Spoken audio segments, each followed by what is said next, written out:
Hi there, I'm Stu. I'm a technician here at Taylor Auto Mall. Today let's talk about air filters. You always want to make sure your cabin air filter is clean, as this is what filters the air from the outside going to the inside of the cab. That way you get no pollution, no smell, no smog, and everything inside the vehicle is safe and clean. Your cabin air filter is located inside your vehicle, usually behind your glove box in the HVAC case. But where it gets the air from is right here underneath the windshield wiper cowling.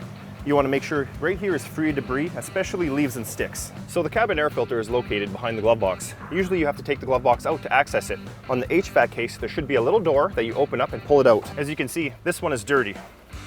That's a clean one. If you live where there's a lot of dirt and sand and rocks, you're going to want to change it more because a lot of that debris can get sucked into your vehicle. If you're in the city and you don't drive as much, 32,000 is usually good, but always when you're getting a service done, make sure they check it